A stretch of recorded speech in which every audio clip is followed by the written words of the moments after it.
Been in this fight since I was 6. Then I met a hot chick named Bix, but I'm a rebel, little tiny rebel. Ever feel like you're gonna die, hugging a stranger next to a blind guy on a beach somewhere? Would you even care? Oh, Bix, hottest of the Star Wars chicks. Why'd you have to fuck that guy under the Ferric sky? Oh, Bix, hottest of the Star Wars chicks. Why'd you have to fuck that guy under our Ferric sky? Mon,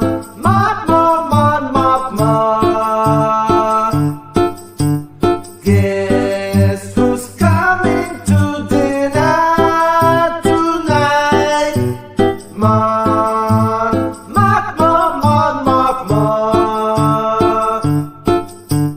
guess who's coming to dinner tonight?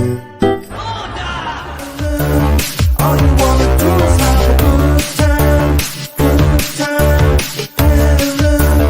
All you wanna do is have a good time, good time. Oh, Darren, let me to space, Darren. Darren, let me to space, Darren. All you wanna do is have a good time. Get some friends over and have a glass of wine. Oh, Darren, Darren. What's that I spied my little eye? Andor, Cassian Andor. Talk about Andor, Cassian Andor. He's a rebel spy, super bad friend. Give you a hug at the very end. Make that man feel like 100. He's the rogue one for me. Kick you ass up, he's not in the show. Is he a fish or a thief? He's Cassian Andor, Cassian Andor, Cassian Andor.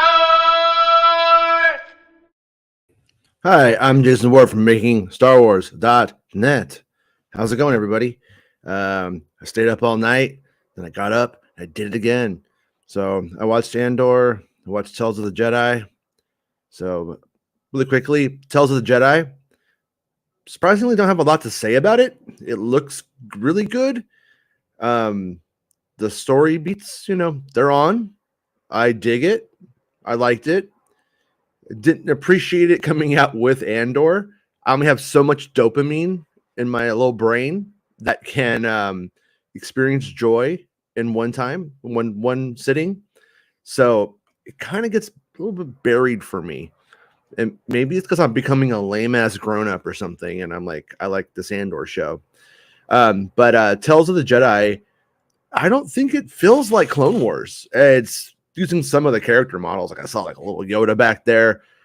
But it's obviously using that updated style that they did for that last season of Clone Wars. And looks nice though. Looks more like Bad Batch.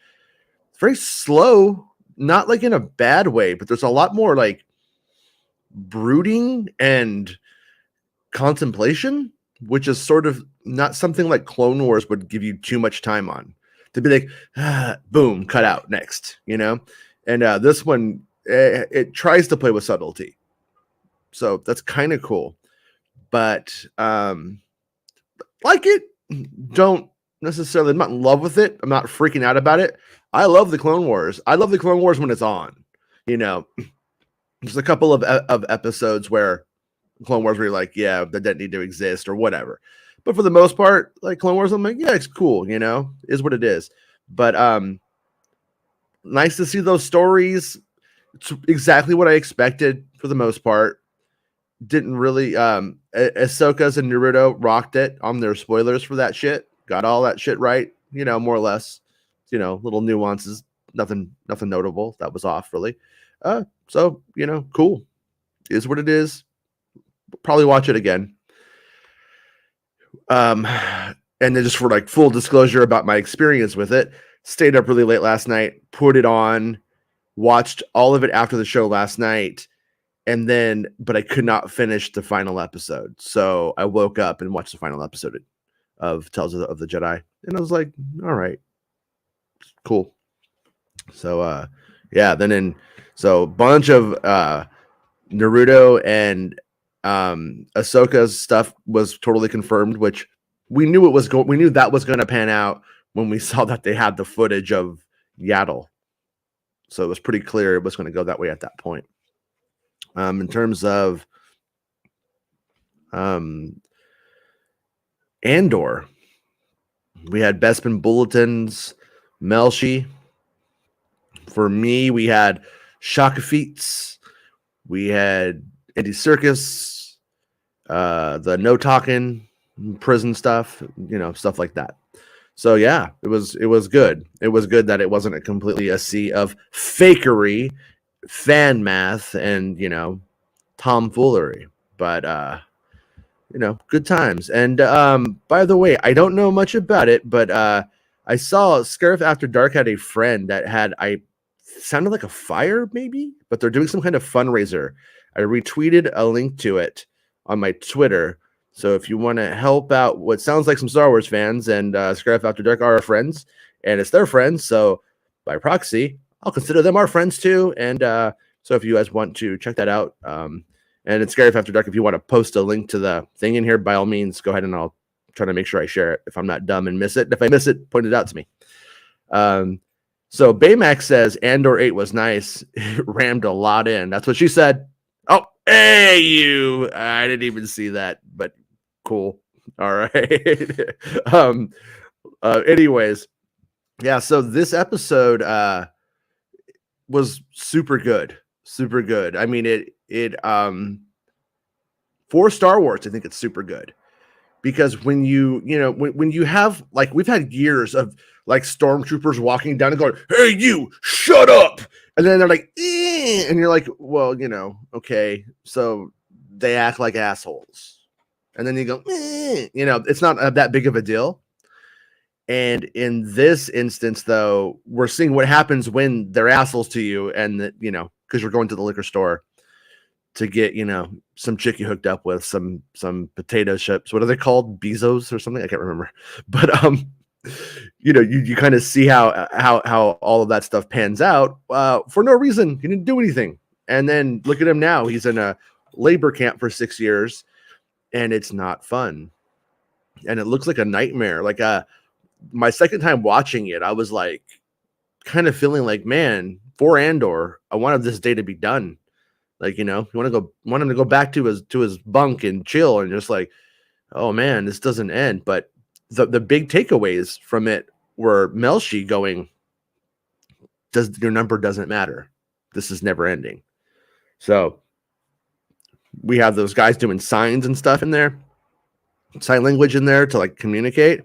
So it seems like this is where he's going to meet Melshi. It's going to make sense that they become friends, and we're going to move into a prison break arc, because that prison is brutal. It looks pretty terrible, and you can't even get some prisoner on prisoner love in there. If you get two guys in a cubicle, burns you up. So yeah, I would watch it. I would watch Jedi Mike. I'm not. Who's coming to dinner? We don't know. They didn't show us but the next part of the song was supposed to go into that. But we'll see. It still could happen. Something could still happen. But I think obviously it's what's his name, Tay. Perrin knows, man. Perrin knows. Tay's gonna get. Tay couldn't get Mothma in high school. She's getting married to him. So. But I think Tay's close. I think Tay and Mon Mothma are going to be getting down pretty soon. Perrin does do a lot of coke. and never done coke, but I have heard of coke dick, and I think Perrin has coke dick, which is probably why Mon Mothma's so unhappy. Andor has produced a whole album almost. By the time the season's done and we get postseason, I think we're going to have an Andor record. Thank you, Scarab. The songs are so dumb. Yeah, I'm not supposed to be alone today, but I think everybody forgot that we were doing this at noon today. So here I am. It's cool though. It's fine. Maybe they'll show up. Maybe they won't. King Chris says Perrin is a junkie who doesn't deserve the beautiful queen Mon Mothma. I agree. I hate to keep saying it, but every week I'm just like, man, Mon Mothma looks fucking smoking. Every week she just steps it up. Max, Hola. how's it going, Max? I'm good. So you got to watch a couple of the Tales of the Jedi episodes, yeah? Yeah, I think I saw like the first 3 or how many are there total? 6. I think I saw up to like 3 or 4. Okay. Yeah, so did you see what happened to Yaddle? No. I heard she died. No. She didn't? No, she becomes like a giant Yaddle. She like they hit her with the Sith serum, and she like is like 4 or 5 times as big as a normal Yaddle. And she's really strong, and she like goes and she's all, "Where's the Sith? Where's the Sith?" And she starts tearing apart the Jedi Temple. Then they're forced to put her down. Yeah, you're Because lying. okay, yeah, it didn't happen. But yeah, but we saw Yaddle. We finally saw Yaddle, and then we said bye Yaddle. But didn't it look good though? Doesn't it look nice? I mean, it's like the animation quality is Yeah, it was nice. a lot. Yeah, I don't know if they're just like using Unreal or something compared to whatever they used to use back in the day. But I liked Baby really good. Ahsoka. Baby Ahsoka. Ahsoka Tejano. Yeah, yeah. I still don't know why that giant creature just didn't just eat the baby though. It's like, you know what? I'm gonna take this baby back for a snack. And then it realizes that the baby's like, and then the Jedi baby's like, I will mind control you. Well, she has the Force, so Should have just ate the baby. she was one with the creature. And imagine how many midi chlorians that beast would have if he just ate the baby. A lot. Yeah. So, but yeah. I mean, I was sort of hoping for like a bit more like discussion points from that show. And right now, I don't feel like there's actually a ton. It's pretty on the nose, and I mean the big takeaway or the big thing at the end of it is just kind of the cool factor is that Qui-Gon Jinn is sort of the catalyst for what went on in the galaxy. It makes Qui-Gon even more important again. Like we have Qui-Gon's death. Well, Qui-Gon coming out saying, "Hey, if there's Sith," Dooku's like, "Why aren't you listening to this guy?" And then Qui-Gon dies, and then Dooku's like, "Fuck these people." And then there's this really great line where Sidious is like, "Yeah, your apprentice died. Mine did too. Shut the fuck up. Let's get down to business." And I was like, "Yeah, that was a pretty good Sidious moment, I thought." Yeah. Oops. What was God? It was so lame though. They used some sort of line. The same line between Anakin and Obi-Wan with Qui-Gon and yeah, sucked. I know. It was lame. Yeah. Also, you always talk about how great Obi-Wan Kenobi is. Like I was like, that was a bit cringy. I was like this. And in fact, yeah.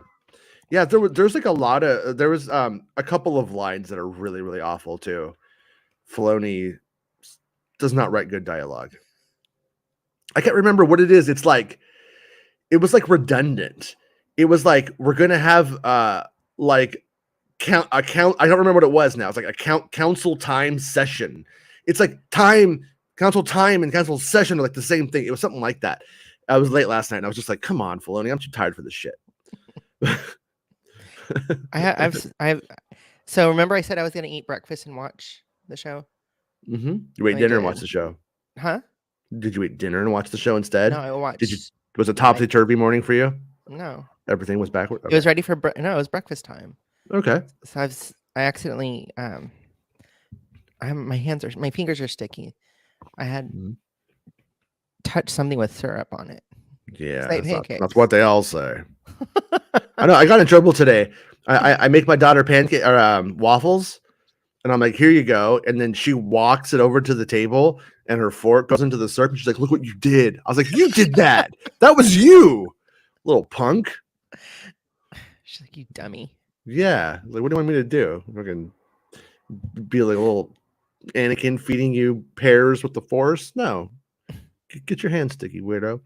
Um, we will hear these live at Star Wars Celebration London. I don't know. I don't know if I'm going to be making it out this time. I don't have the nostalgia for Clone Wars, but I'm looking forward to Tales. You know, Sam, it might. I think it may be a good thing because, in a weird way, this not feeling like Clone Wars slightly detracting it for me because I didn't have a problem with Clone Wars at all. So I'm not like, oh, now they're doing it right. You know, I don't really have that feeling for this one. But everything about it, like I said, it moves very slow. And so I don't know if it was just me being tired and my patience being tried for that reason. So I do need to give it another watch. But did it feel slow to you, or is it just me? Is that my perception? I didn't feel slow.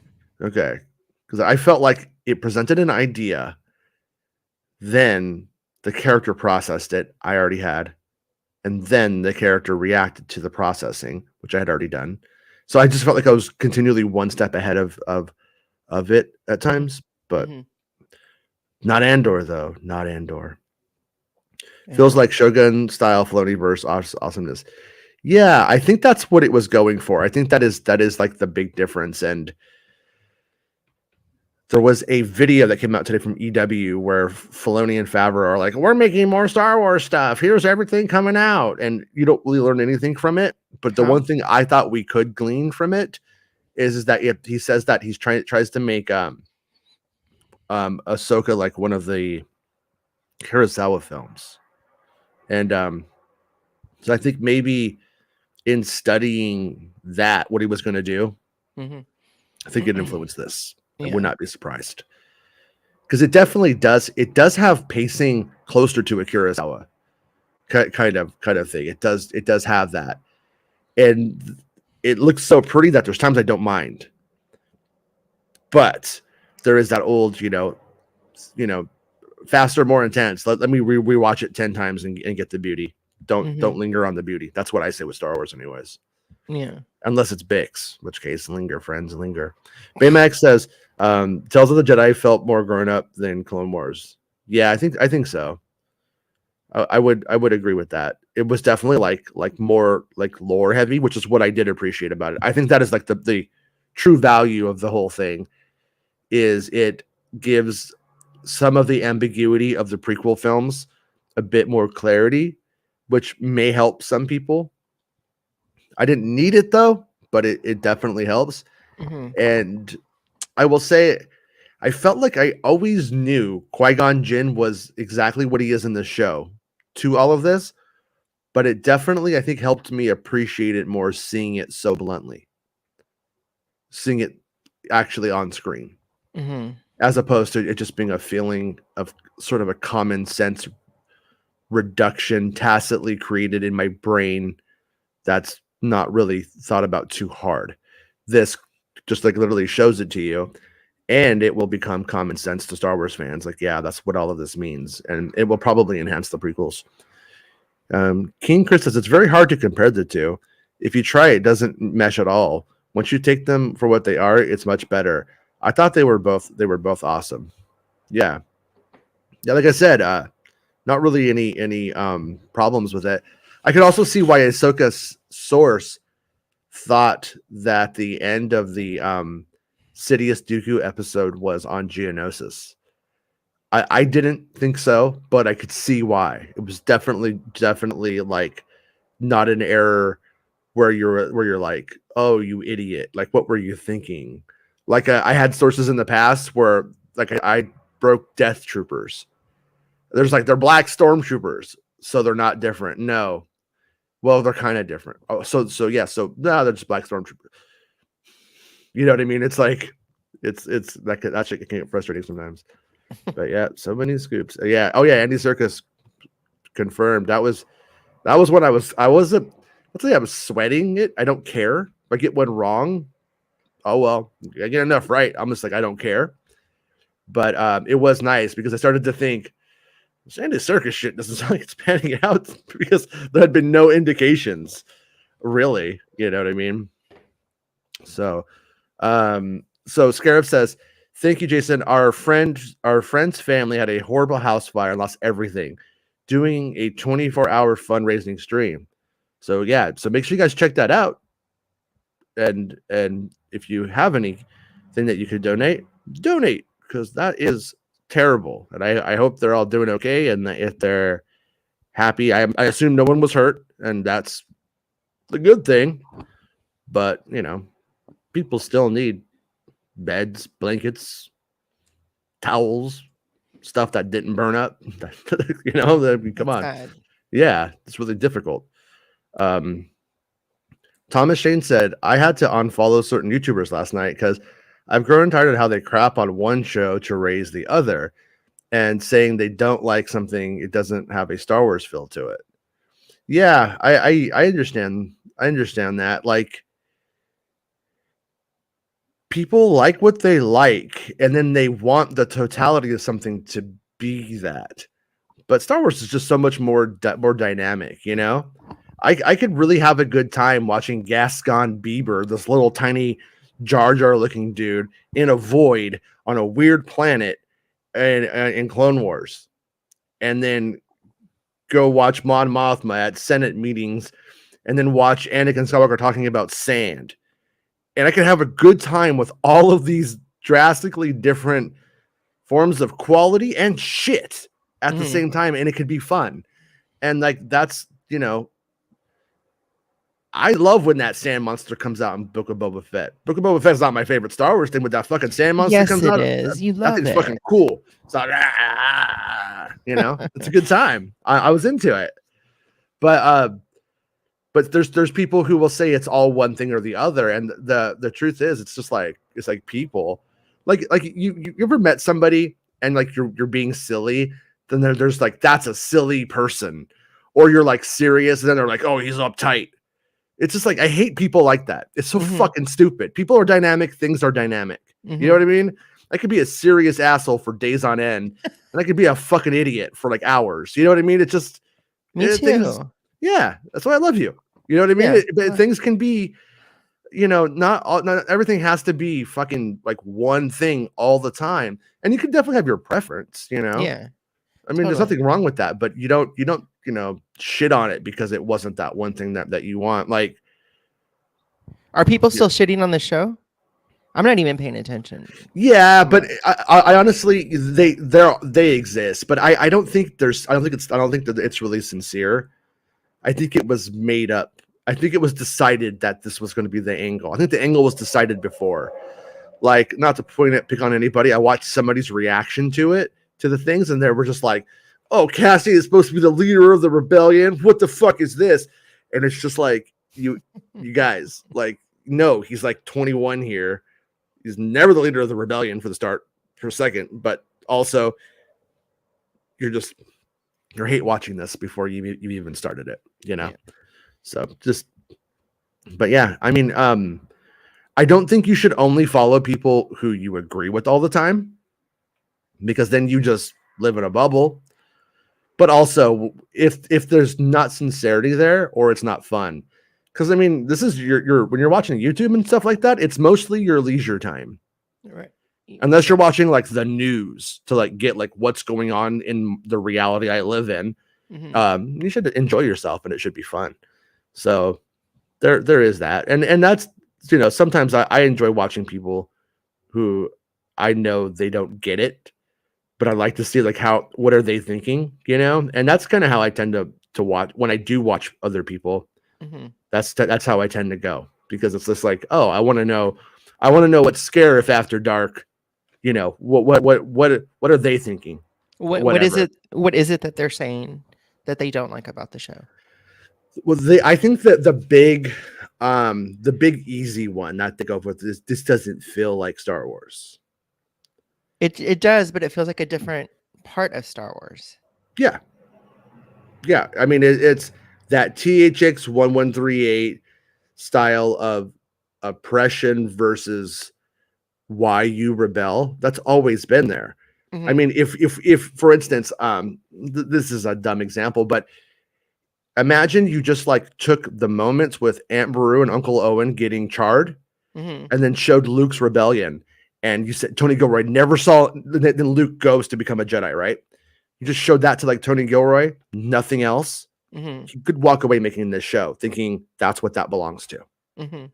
You could, but you could also go 5 minutes later and Luke Skywalker's acting very Pollyannish, like, oh, here we go, adventure, swinging on a rope. 2 minutes later, and you can make The Mandalorian. Like it's completely fine. But it does say that people tend to see what they want to see and what they like. Yeah. And they're not really critically evaluating it at all times. And I think it's hard when you grow up with Star Wars. Like there's just things from Star Wars that you just like take for granted. It feels like this pillar of art that's just always been there, and it wasn't created, it came from God or something. Like that's how it kind of feels sometimes, until you start to like watch them creating it again and again and again. Then you start to say, well, yeah, they really did nail The Empire Strikes Back. They really did do a good job with that. But you could watch The Empire Strikes Back and say that's Star Wars, but then watch Return of the Jedi and say it's not. But I'd say you are wrong, friend. Return of the Jedi is pretty much my Star Wars. That's what got me into the whole fucking thing. Like that's what hooked me for life. And but it doesn't mean I don't appreciate The Empire Strikes Back and that I don't want that flavor at times. Right. But that's what it is, right? It's like it's a lot of different complex flavors that kind of come together to make different forms of entertainment. And Star Wars was based off of things like we just talked about, Akira Kurosawa, and then fucking corny westerns, good westerns sometimes. All of these different things come together. So it just depends on what you're going to highlight. But with Andor, I think Andor is doing a really good job of showing the dark and maybe positive, but mostly dark side of everything. Like the people who cause revolutions, like Saw Gerrera's code name was Castro back during Rogue One. Uh-huh. And it's like, you could definitely list some good things about Castro. You could point out points about Castro where he's right and where he's a monster, where he was a madman, and you know what I mean? And he's human, complex, not just one thing. And like Saw Gerrera right there, we see both of the guys sitting down together in this episode, having a conversation about how it's going to make people get mad and it's going to make more rebellion because it's what they want. And then you kind of see Saw Gerrera being criticized for being closer to anarchy. I was like, fuck yeah, Saw Gerrera, let's fucking burn it all down. You know, but those moments, in terms of story, fucking super solid.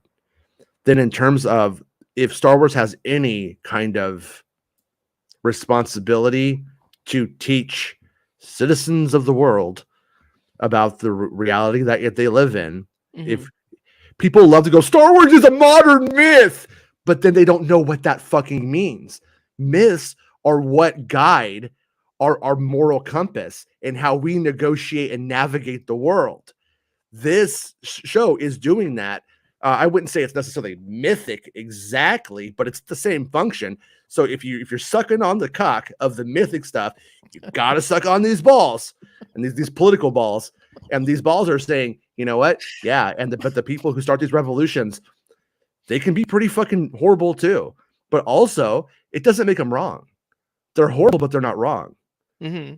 Fighting against Palpatine's empire, against the Galactic Empire in this story, there's almost no wrong way to do it except for if you're killing innocents, like to get your way. You know what I mean? Which is what is going to, I think, be the separating force between Mon Mothma and Bail Organa's rebellion and Saw Gerrera's, right? That's kind of what they've implied. So sorry, I don't mean to just talk at you, Max. No, I'm listening. But yeah, Tay can get it. I think Tay's close. I think like I gotta be honest, I think Tay, like all he has to do is he just has to be like, hey, like maybe man spread a little bit in the robes, and then Mothma just has to kind of like see a little bit of there, and they gotta kind of make the eye contact, and then I think it's on. That's what I think. I'm kidding. Tay's the guy from the childhood friend, right? Yeah. Yeah. He's kind of pretty. Yeah. I think it's his eyes. Yeah. Yeah. He looks like a pretty Mike Pence to me. Baymax says Tay disappeared without saying goodbye to Mon Mothma. Was he snatched? I don't know, man. I think he was doing the old, oh, I disappeared. Come find me. Hey, Dr. Roberto. How's it going, dude? It's grilled cheese Wednesday. Oh, fuck, dude. You got grilled cheese? That's not a thing. It looks pretty good. Mm-hmm. No, see, Max, what you do is you cook it with homemade mayo instead of butter on the side, so it cuts out all the fat other than cheese. Mm. Are you serious? Yeah, and it tastes really savory and nice. So, my son likes very dry food, but so he likes me to make him grilled cheese in an air fryer. I don't necessarily recommend it, but mayo on the air fryer version works really well. You gotta home make it. That's the trick. Mm-hmm. That's the trick. Yeah, which I'm not doing. Fucking best foods, motherfucker. Robert St. Clair says, so Vel is a rich kid running away from her family per the exchange with Cinta. Does that mean she's possibly Mon Mothma's daughter again? That's what we were speculating last night, is that she could be. I see this maybe having two potential stories here. There's probably more, but mine is number one is maybe she's the older daughter of Mon Mothma. And by the way, I'm starting to think Mon Mothma's little daughter is a fucking spy. I think she might like her school. I think her school might be teaching them to spy on their families and shit. You know what I mean? Like that kind of thing, that kind of indoctrination. Last night I said she's weird. This is the problem with divorced parents. You never know which kid's spying for you.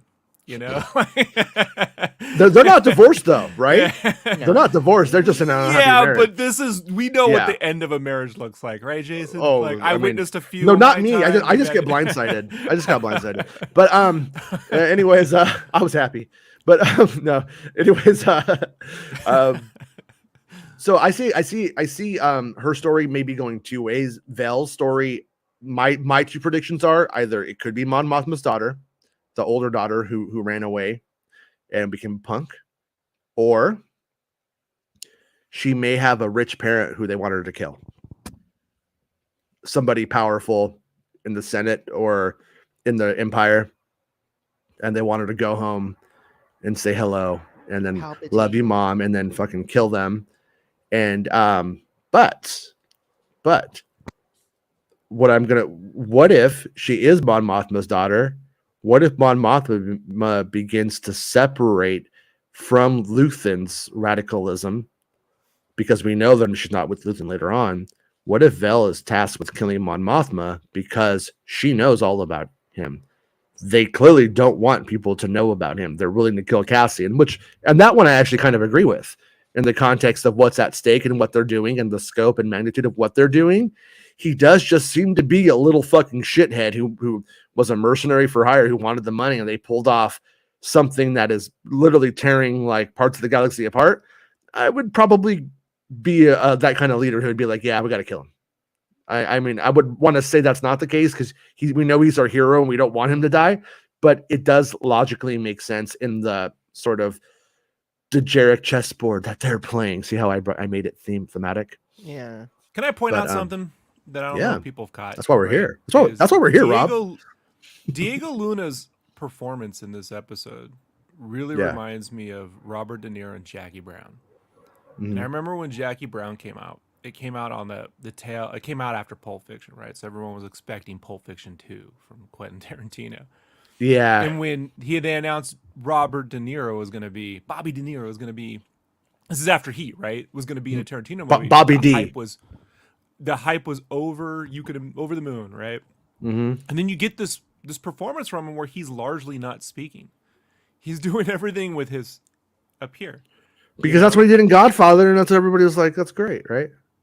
Right. And at the time, I remember complaints in this movie, but that movie is held up so well. And you go back and watch what Robert De Niro is doing in that film, it's really quite genius. Like, it's brilliant. Because especially when you put him next to a talkie like Sam Jackson, you need someone doing something else. And Diego, when he's in the prison, and then they cut to, they shock him for the first time. Oh wait, I'm done. That was Al Pacino. I don't know what I was thinking, but go on. Sorry. They show him the line, and then they cut to like after his first day at work, and he's like, you could tell he's been tortured again. But just look at his face, the look of shock and horror it is, and trauma. You said shock. Yeah, the look of trauma, and I mean, like, this is something that Lucas always dealt with and again a serial pulpy way where Leia gets tortured but what about like right after? What I mean? Like right after sheer torture. And so she seems pretty relaxed about it. She's like, I'm fucking I think Leia might be a masochist. I'm just gonna throw it out there because I've done a few masochists and they kind of seem pretty good after. So I think Leia, I imagine Lucas told us. Wealthy teens growing under imperialistic rule have weird kinks. That's all I can say. That's my theory. But anyway, but this nobody could tell her no until they did. He goes from just track his expressions from the beginning where it's like he's trying to find a way out of it. Is this real? How do I get out? I'm trying to like pretend, to he's uncertain, and then to confusion, then sheer terror and trauma. And then at the end, he literally becomes a part of the machine, like making cogs in a machine. Like he's no longer thinking, right? He's just doing. Right. So like, I can't stress this enough.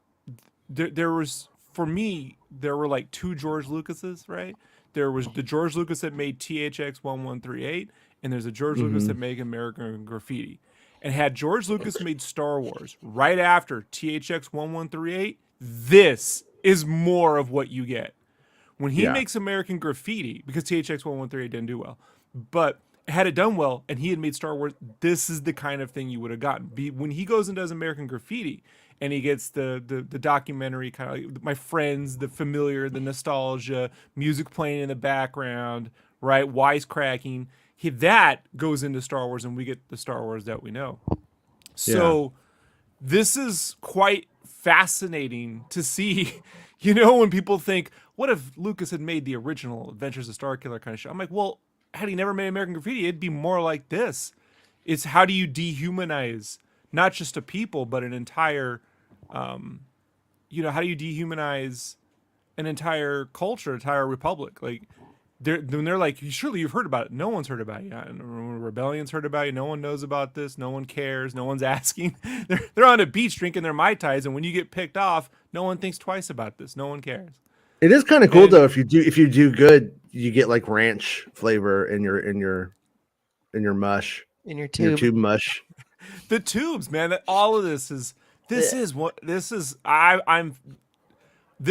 episode is it's like, how do I describe it? If you're familiar with comic books, Frank Miller did a series called Ronin, a miniseries called Ronin, which is science fiction, dystopian, samurai thing. It's incredibly difficult to parse and to get into if you don't know a fucking thing about comics. It's high level shit. Went over the heads of most comic book people when it came out. He learned from that, made The Dark Knight Returns, giant commercial success, right? To the point where, it's the fucking Batman story to which they all stand under, right? Or they prop up. But if you go back to Ronin's like, fuck, that's some crazy shit, man. Like, and that's to me what Lucas was doing before American Graffiti. I love American Graffiti, but I don't think Star Wars is a financial success. You don't get these toys from THX 1138, right? You don't get a whole aisle. This is impossible to do. But I do think that if you took Lucas from the 60s, right? The late 60s, and you showed him this, right? Yeah. omitting the special effects. Fuck, you could shoot this. You could shoot this minus a couple spaceship, at which it probably looked like Dark Star. Yeah, like THX 1138 directly confronts a dystopian future. Star Wars acknowledges it, but doesn't actually confront it. A New Hope. I think that's like a big difference between the two properties, and this realizes you can imply it, and those who know it will. Whoa, Max! Look, he's just eating a sandwich. He's just eating a sandwich, Max. No, let me hold on. I'll be right back. It's okay. I would never normally eat on the show, but eat on the show. Who the fuck? These people can all wait. I thought the show was at 2 for some reason. I don't know. Oh, okay, it's okay. No, yeah, no. I figured. I was like, because it's kind of funny today. We're doing the show at 12 because the kids get out early, and I need to go pick them up. But then it was Luke's birthday last night, and we stayed up really late doing Legos, and I let him ditch today. So we did it early for no reason, really. That's awesome. But, yeah. You know, before the whole abandonment thing, I would have loved to stay up and play Legos with my mom. Right? On my birthday. That actually is, yeah. Because parents rarely ever play with, they never really, unless you do. But no, I mean it is. I was watching Andor while doing it, and I was literally feeling like I was on that assembly line trying to put that Lego shit together. He's like waiting to play with it. Like, come on. What's crazy is I feel like you're gonna get a bunch of YouTubers trying to figure out the parts. Okay, what machine are they? What toy are they building? What specific thing? It's for nothing. What they're doing, it's literally for the most mundane bullshit. It's probably for the toilets on the Death Star. Something useless. Yeah, they told the people on set they weren't building Death Star parts, but they don't know it. Right. Yeah, they're building something, but it's probably for like because they got these guys who aren't even trained. It's for the most useless part. It's just that you need, not just you need people. You need to remove your adversaries, or your population. Yeah. Like that's the thing. Like when we go back to the original trilogy, the big rumor was that the Wookiees had built the Death Star, right? And this is prior to Jedi. It was what my uncle told me. I guess it was in a Star log or some bullshit. But that they were largely responsible for the Death Star, and that in the third film they would, rebel from that or something, right? That's why like Han Solo, teaming up with a Wookiee kind of thing was like important or whatever. Yeah. But as we know, that never happened. So, so now we get this vision where you're like, how did they build the Death Star? Oh, here's one of the ways, slave labor, and dehumanized, traumatic slave labor, the likes of which, I got to be honest, like there's a subtle thing I pick up throughout the episodes, especially with BMO, where I feel like he's like an abandoned pet, like a pet that loves the family and the family is no longer interested in the pet kind of thing. Right? And I feel like this is also what it feels like for animals to get stuck in a shelter. If you've ever, I always adopt my animals, and like you go to the Humane Society, no matter how nice that is. And my Schnauzer was not, they're lovely people. Their facility was built in like the 30s, man, Yeah. And the trauma on those animals' faces, all of them, like just, they're not there. They're, like, and it takes time when you bring it is cool though when you go there and then they're like, oh, you're a warm presence, this is so nice, and then they like you a lot. That's a nice feeling though. Yeah, when you go there, but not my puppy he was gone, man. He was just like, it took days to snap him out of it. So like this is Fanatic, and if you feel grimy watching it, if you feel a little dirty watching it, yeah, you should. The Empire is not fun. Like when people like, it's cool to like play with the toys, and I want to be simple. But if you're like, who would do? Every time you watch, like a Marvel dissertation or one of these guys who tries to like, well, how would it really work in the Star Wars universe? Kind of like, he Robert Meyer Burnett it, right? Well, here's how it would work. Well, it's not fun to watch. Yeah, it's not fun. That's how it would work, It's not fun, and it's fucking horrific. And that, like, when you think about it, like, I just can't. The visual storytelling that's going on here is it's so subtle and next level. Like cutting between a prison with no doors, essentially. You know what I mean? No walls. You know what I liked about it, about the actual like Star Wars aesthetic with the prison concept in this instance, is like when you take the Jyn Erso prison that you see. When you see it, you just go like, ew, it looks dirty. But when you do that, you are distracted by filth and not the actual reality of what you're looking at in the moment about the oppressive environment that you are truly in. When you see like a dirty prison in anything, a horror film even, you go, ew, at least that's where my brain goes. I'm like, ew, that's dirty. I don't want that. I don't want to touch that. I don't want to be there because I don't want to touch that. But that's not the actual problem. When you get the Star Wars aesthetic with it being that white, shiny, pristine, perfect Death Star-ish environment, you don't go there. You go like, oh, but it puts you in it more. At least it did for me. I felt like I wasn't thinking about, ew, gross. I was thinking like, oh my God, what's next? They do this for 12 hours and then they wake up and then it's 6 years.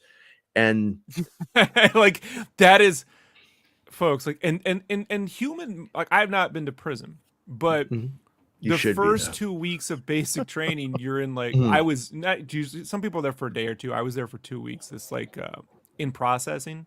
It's not really basic, it's before basic. And you're kind of waiting for all the other recruits to show up. Basic bitches. So everyone shows up and then you go to basic. So you're kind of like stuck in like limbo.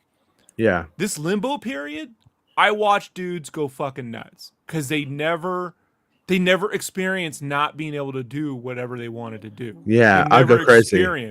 Yeah, and I mean, within a 24-hour period, man, like, we had a riot break out. Like, I mean, it doesn't happen in basic. 4 hours tops. I'm ready to take it down. I'm jumping the wall. I mean, people, I think what they do is they sit down, and I remember sitting in bed looking at the prison going, all right, so that's life. Like, I mean, my life was like a prison, whatever. Like, whatever. But I mean, like they lose it, dude. And when it's literally a place that's black and white, the only color is their uniform. Everything else is black and white. You know, like, it's just and then you contrast that to the bespoke or baroque nature of Coruscant with the the frill, where she's under with the Art Nouveau land, basically, that they're in. But she doesn't know who she can. What's weird is Andor can trust the people around him, but can't trust the system. She can't trust anyone around her. Mon Mothma is literally doesn't know, and she believes in the system. She's trying to use. She's been trying to use the system, anyways. Kind of. She started to not believe in it, but she did. Yeah. Yeah, and this guy's gonna take her money and run. Like, I feel. Takes me like, thanks for the money, bitch. Yeah. Bye. Yeah, I don't know, man. I'm like, this looks like a dude who's. It's like, you should have fucked me in high school, bitch. And he leaves with the money. Yeah. I don't know, man. Like, I even get nervous her talking to him about anything, because that's the kind of tension that they build, with all of it. So Mothma's daughter was pointing out, like, why are you here again, Tay? So she's noting it. She's noting it. I think Mothma's daughter's a little fucking rat. I think little stitches are little bitches, and they get little stitches. I don't think I like her anymore. No, I say throw her off the side of the fucking building. I say, I don't trust her. I think she's more of a parent than a Mothma. That's what I'm gonna say. By the way, on a side note, Rob, did you get to watch Tales of the Jedi yet? I'm gonna watch it tonight. Sorry. Cool. No worries. No, it's fine. We'll get back to it. Some question. Night, so. No worries at all, dude. If Newt Gunray is Ray Gunn, then is Mel she Mel? Think about it. Right? That's Star Wars logic, friends. KG says, I don't understand dad pun logic. No, that's literally George Lucas is a dad pun writer.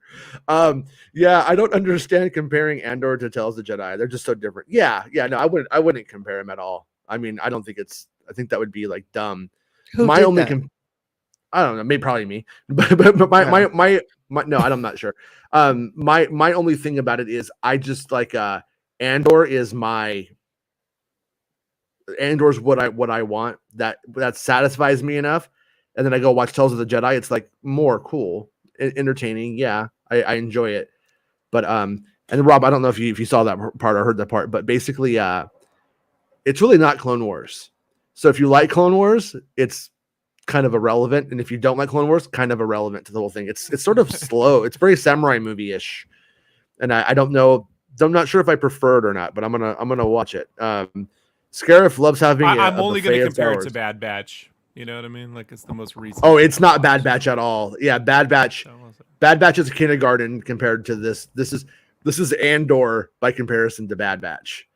You know, nobody's learning a big lesson about friendship at the end. Scarif says, "Oh no, I'm so sorry, Kay. Fire is nothing to mess with. My friend suffered minor burns on his feet. His students and wife had to jump out windows to escape. Truly awful. Jeez, man, that's rough. But yeah, Scarif. The only way I can make that moment feel any kind of better is I would pretend I was in Die Hard and I would have to tie the fire rope around my waist and then jump, right? And then yeah, that's about it. Yeah, it's horrific. I hope your husband's okay, but whenever you ask him to do something and he doesn't want to, he now can officially just go, "I'm what remains," and he gets a pass. If you get third-degree burns, you're able to say that. So you can't tell him what to do anymore. At least nothing else matters on a loop all day. Oh no! Yeah, it's so depressing. Fuck, man. Is that a sitar or an acoustic guitar? Either way, I hate it. Sam the Sham says, when it comes to fandom as opposed to politics, I think it's okay to be in a bubble. I don't need someone stressing me out with takes that don't align with my fandom. Exactly. If they're ruining your time enjoying something, yeah, then definitely. But if we're going to look at if we're going to talk about film and critical analysis, like for instance, Best Spin Bulletin, my buddy, is he's a pretty stern critic. He gives a lot more 5s than he does. But some people will give everything like an 8, a 7, an 8. Sure. He gives a lot of 5s, and 6s. And I respect it. But it's so when somebody says something's good, that it means something more. That's the whole thing with fandom that I don't like. A lot of podcasts are on autopilot. Oh my God! Tales of the Jedi was the best thing I ever saw. Oh, good. Did you guys see when Qui-Gon Jinn? And then everyone's like, yeah. It's not. There's no sincerity there. So I agree with you 100%. But also, sincerity matters. And if everything's good, nothing's good. And it's not critical analysis if everything is just fucking good. You know what I mean? It's and you have to be able to go oh, this could be better, because they do listen. They do hear what people say. They do know what is making the discourse, and they do hear what they had to say. And when the people who make the discourse only suck its dick, tell it it's the best thing ever, and say, "I love you, you're my boy," then they don't learn. Then we just end up with a degrading franchise, I think, anyways. Thomas Shane says people keep saying Andor is boring because they're not thinking about what they're seeing, and that nothing happens. More happens in Andor than in Mandalorian. But to me, as an avid, with them, and they'll go away. Really, it's like watching a novel. Mr. Tomas, I agree. I am 100% agree with you. You don't get everything had fed to you, and it allows the story to play out. But this is THX 1138. Yeah. Versus American Graffiti. And I'm fascinated. I want to know, there's no way Gilroy talks about this. He's very cagey, when he talks about influences. But I mean, if off the record, man, if you ever could just shit with him and go, dude, was that ever played into, or was that just did it, because there was a writer's room. Who there was the THX 1138 fan? You know what I mean? Was that intentional or not intentional? Or when you hire a guy to run a show that understands geopolitical, machinations, right? Has written that many times. And then you hire the set designer from Chernobyl, and you get all these British actors and British directors together. Do you just end up with THX 1138? Yeah. Is that just how it goes? I'm just very curious about it, because I mean, I don't know how many of you folks have watched it. Go turn it on, see how long you last. I love it, but most Star Wars fans, I mean, they can't take Blade Runner, let alone THX 113. Yeah. And don't even watch the special edition. Watch the original one, watch the student film, the student film version, which is great. But all that together, it's a film that's showing you, and you have to sparse and figure out you know, and interpret. But there's no context for the world you're in. You have to also sort of discern that when you're watching that film. But what's interesting to me here is here we're getting that, and we know the backstory of this universe, and we know the future of this story. So to experience that kind of form of Lucas, right?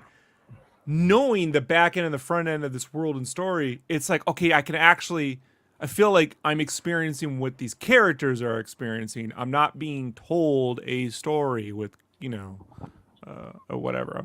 I'm experiencing their moments.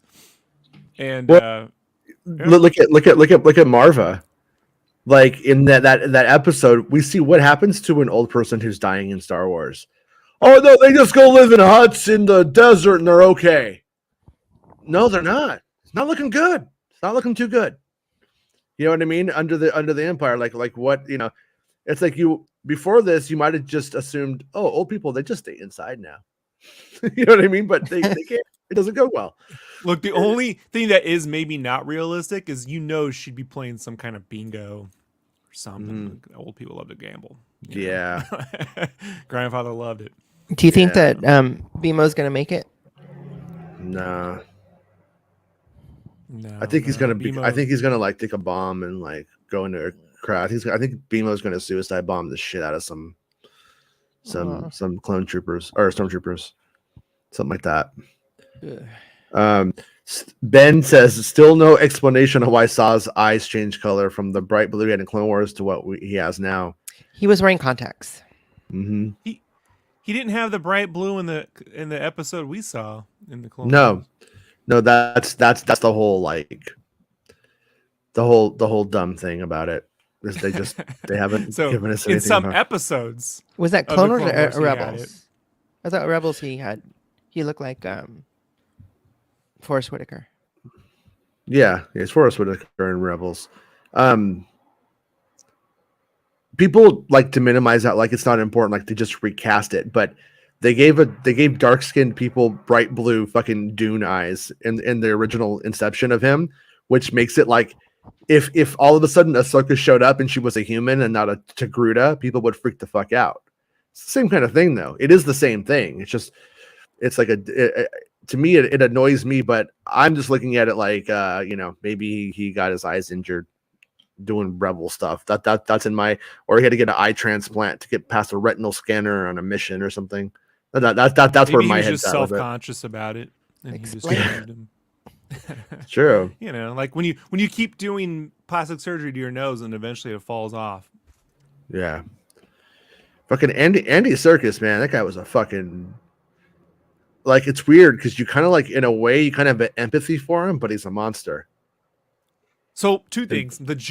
My joke take on the Andy bit is that's how he treats all of his mocap actors. You know, when he runs that mocap school, you fucking do the thing, because there's so much mocap to do. You know? This isn't Armored Best mocap school. Get the fuck out of here. Anyone who fails has to make another Hobbit trilogy. You know, like they send them to the mines of CGI mocap hell. You know, Frog, swan, pig. They have to like do it as he says it, you know. Angry Birds, you're doing that for the next 6 years. You know, like no, God, no. Minions over there. You know, like so. Yeah, that's my goof, right? Yeah. My serious take, because I've always felt he was a much better real life actor than performance capture actor. So, when he shows up, I'm like, brilliant, because when they fucking cast him as the so-called new emperor, remember that table read photo, right, for episode 7, Jason? You remember. I was like, oh, they got Andy Serkis, and then you see what they did with him. You're like, fucking waste. Yeah. What a fucking waste of that guy's Uber. talent. His code name was Uber, but it was before Uber was like a car service, so it was like, oh, okay, Uber. And that's on He's the big JJ, because JJ wasted him, as far as I'm concerned. This guy, and he's bringing more sheer terror to these people than Stoke ever did to anybody in those movies. You know? And you know, like, he's like, I got 246 days. Yo, bro, they are gonna flush you down the toilet on day one. Watch, they get to 200. He gets to day 2, and they bink, 500 more days, and then he fucking loses it, and they all rebel. You know, I kind of think that he may start getting another way they could take it is as the days tick down, he gets crazier as he gets more like no fuck ups, no fuck ups, no fuck ups. And I think Andor might jump in his cubicle and fucking kick him out onto the ground and to kill him. this is what it's like to work for an overbearing art director, by the way. I've been in that room, that t-shirt room, like, hey man, come on. You know, we need like, I worked at a mobile station like this as a kid. We were doing a package once. This is summer of 2012, because I remember this is when I got really fucking mad. And we had like 300 designs in this package from Walmart. There's 2 slots on the wall. 300 designs. 2 fucking slots, right? You're only going to pick 2 shirts. And then they go, the owner comes in, this dude from South Africa, right? He's dead now. Fuck him. And so he comes in, and I don't like him. And he comes in, and he goes, this is all we got. This is all we got. And so we had to fucking stay there all night, doubling the package to 600 fuck. And he sat there licking his fingers and flipping through the paper. That old fucking thing. I don't know why they do. Yeah. So, and then you're like, we're here. And I said, I'm done. I'm out. Write me up. Fire me. I'm out. It's midnight. I'm not creating 600 more fucking designs for this dude when they're going to pick 2 tomorrow. 2. And this is what it's like, you know, just get everyone, like when he goes, come on, don't you want to win first place? You're almost there. You're going to fall behind, you know? And you're just like, I'm like, oh, that's when I get that. What's that sound that Tarantino used in Kill Bill? That right? The Beatrice, right? Yeah, the fucking siren. Like, I'm going to gouge your fucking eyes out with my thumbs, bro. Like here we go, you know? Yeah. Scarab says it's a slow burn, but a good one. I totally agree. I mean, it is. It builds. I hope it feels tension. Tension. Yeah, it builds tension, and then bam. And that's the thing that. Sorry. No. I'm like wondering, to enjoy dystopian sort of fiction, does it require a level above a high school education? Yeah. I mean, you know what I mean? Yeah. And when I say that, I don't mean if you didn't go to college, you're dumb. I mean, you could go never go to college and have a high school or a college education. So I mean, does it require somebody to have like invested in actually like learning beyond high school history or something? Yeah. And here's the thing. I had a brilliant. We had a film class you could take your senior year in my high school, and the teacher was really good. He actually had a letter written to him from Stanley Kubrick, right? Big film. Okay. And so he showed us in the span of a week, THX 1138 and then American Graffiti, right? And I had already seen both as a kid, so I knew what I was getting into. But the class were normal people. There was 1 or 2 nerds. The rest were just average. You know, this would be an easy take. Cheerleaders, normal people, whatever. Assholes. Bro, that THX 1138 thing, they were just like, what are they watching? You know, like they didn't know what to do with that. They weren't interested in talking about it. You know, when you have that thing at the end, you got to do a Q&A. You get people's feelings. They didn't know what to think. Just you know, I had a dumb date one time, and wanted to watch Holy Mountain, and they were just lost, and I started like kind of trying to help her. I was like, you know, here's what this symbolizes. This is so this is the conversation it's having with you, and it just didn't work. It just wasn't that kind of person. She was an idiot. God bless this guy, Jason. The very next week, he showed us Eraserhead. And if you thought THX 1138 was difficult for a teenager to get to, my God, show them Eraserhead. Yeah, Jesus Christ. I mean, Eraser. It's fucking torture.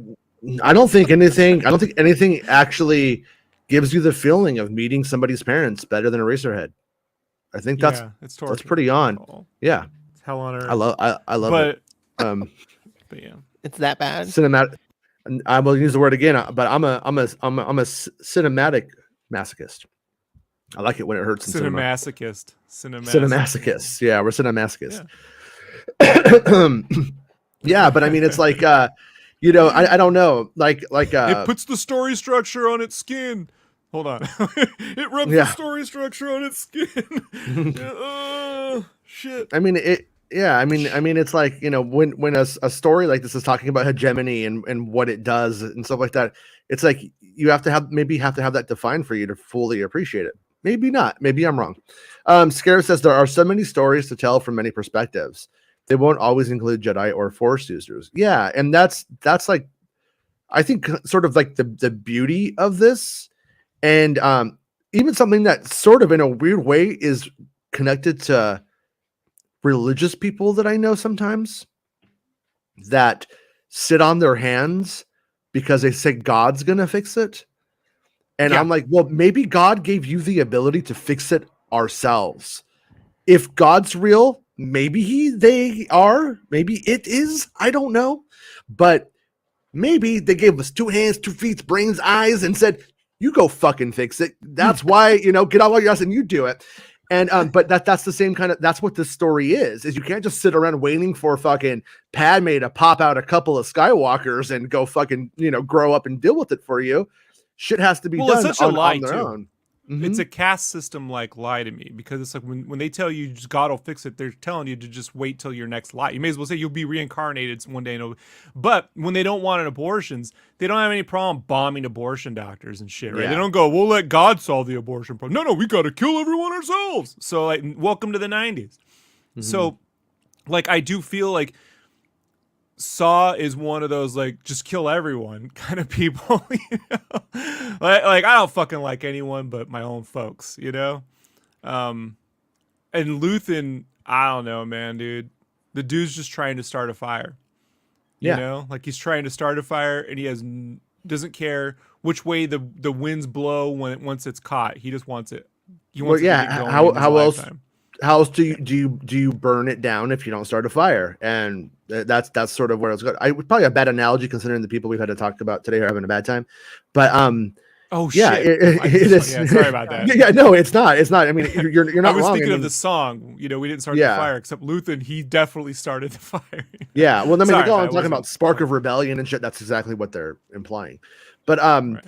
Yeah, and like Sam says, the Jedis were tools of the government. They're pretty much inseparable from a narrative standpoint.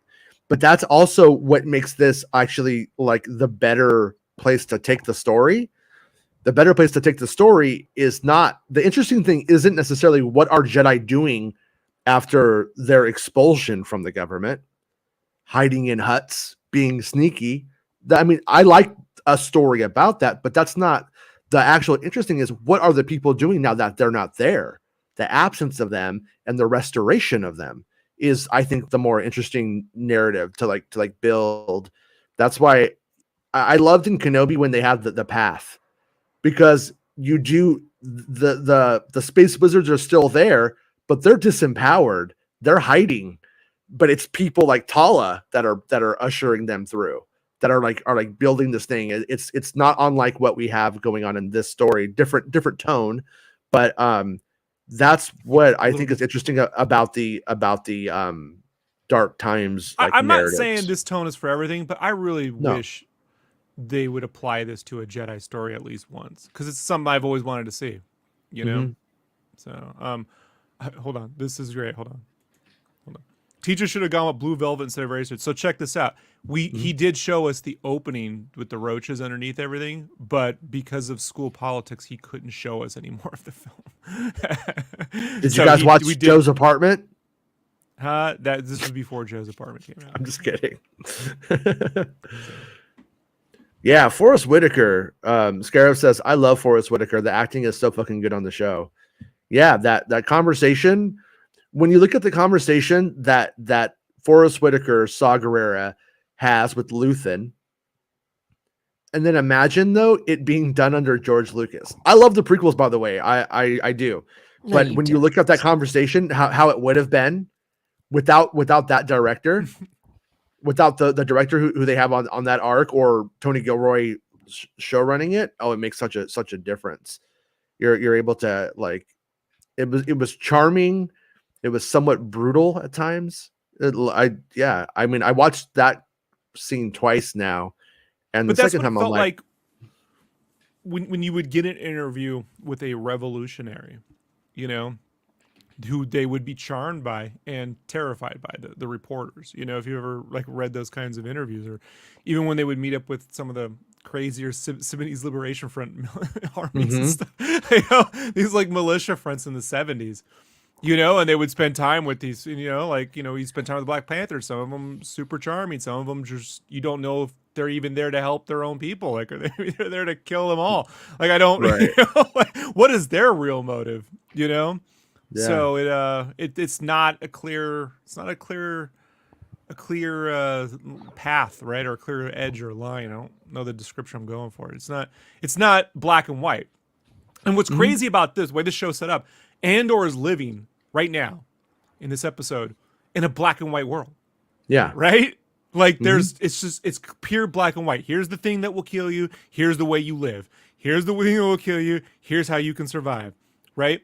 You get to Mon Mothma's setup, and it's variations of color, right? It's intricate in patterns, and it's kind of like, I don't know, with outside the window is the Empire, right? Always kind of like behind you, which is always dark, right? And then you cut to the Saw footage, and it's like, it's dirty. It's right on the ground, right? It's in a cave. You know? These people are living out on the earth. Luthen burns them too. Luthen burns them pretty hard. He's like, living in a cave, begging for spare parts. I was like, oh, come on, Luthen, you son of a bitch. You guys were being very chummy, and it was charming, and now you got to get to go make it personal. But yeah. But once again, as the truth says, Star Wars is Star Wars until Disney fills it with wokeness and milks it. Order 66 and Anakin in Imperial rule is great. And he's, of course, being facetious because there are people who just say that over and over. They just want to see big titted blue chicks getting cut down by dudes in white armor. You know, that's what they're about. Yeah, but anyway, George, don't we all, Jason? I mean, don't we? Yeah, you're right. I mean, that's why I made it. Good job, George. Yeah. Stupid work calls. Have to dip. Have a great show, Justin. Thank you for mentioning the fundraiser. All right, we'll see you later. They have they were like costumes on their show. They're gone, so I feel comfortable saying now. Oh wait, Sith Care Bear is here. He dresses up as like a priest and shit. So they're fucking doing some next level shit. I don't know what's going on there, but I saw it and I was like, I'm pretty sure they're gonna do an exorcism on their next episode. So I found another channel. I don't have show. it memorized, Jason, but I found a YouTube channel I think you're gonna like. I'll share it with you off after the show. And if you like it, we'll share here about. I think you're gonna get a kick out of this one. Yeah. Always happy to help people using fandom to do good things better than buying another action figure, right? That's what I say. Matt says, well, the Geonosians building the Death Star didn't work out too well for Krennic initially. Laugh out loud. Yeah, that's true. Yeah, there was somebody you can't contract this work out, you know. Plus, it solves a problem. What do you do with dissidents or anyone? Like, you know, you just round them off the streets, you know, put them to work, building the thing. Then we don't have to pay nobody. Yeah. Yeah, that's the thing I like about Mon Mothma's situation, Sam, is that it's like she could look the other way, but something keeps not allowing her to. And if I have one critique right now of the show, and this is just me finding a place to be critical, nothing's a 10, something could always be better. Why right now I don't have a clear why does Mon Mothma do what she does? What was it that put her in this position? We see stuff with Andor all the time about why he's in his positions and why he is who he is. And that's the one thing that I hope comes out in one of the feature episodes is, you know what I mean? What made Mon Mothma willing to kind of leave her daughter at home alone to become a little spy, and Perrin to get that man bun? Somebody should have told him, and she didn't tell him because she was out with this other thing. And so maybe they will. They're just gonna be like, watch the cartoon, and then watch Star Wars Rebels. Get your video digging down. You're happy. That story's brilliant. We'll watch it. Well, no, that actually in Star Wars Rebels happens after this, like, which also could be sort of a little bit of a problem with redundancy, because I think that they're going to have to send her off in this show, like with it being very clear what she's doing. But then Rebels does some of the big moments, so it's like now we're going to go, oh, there was even more moments, which is going to be strange. Maybe it won't be. I don't know. Kieran says, episode 8, cutting between Mon Mothma, Luthen Saw, Vel, and Cinta, all looking for Andor. Hope the heist in prison is awesome. I think each episode now is building to a fantastic finale. I think so too. And if you notice, like this was the first episode in the arc, way faster than any of the previous first episodes too, because the stakes are just keep getting higher and it's easier to read. Yeah, if I had to put a guess on it, and again, I think we guessed a lot of good stuff on this episode, Jason. We didn't get it all right, but we guessed pretty good. Yeah, I guessed Andy Serkis. I just made that up. I was like, hey, Andy Serkis is probably in that one. Yeah. But if I had to guess, man, it's that number ticking up. That's the one that if I look at as someone who signed a contract, once if you're sitting in there and they're like, oh, we just bumped your contract up a couple more years, you'd be like, you motherfuckers, I'm going to burn this place down. Yeah. I've been biding my time peacefully, playing GoldenEye, cleaning your fucking tank. Right. I'm not doing 6 more years of it. Refuse. What if at the end of the episode, like the next one, we see the parts that they're making, but they all get shipped to this place. We see like that shot from like Raiders of like the big warehouse with like all the boxes, and then they're opening them up, but they start opening them up, and it's like a giant mecha Jar Jar. That's what it's all for. They're gonna make. Oh, like then it can the Jar Jar sword fall on him. Yeah, big lightsaber. Yeah. All right.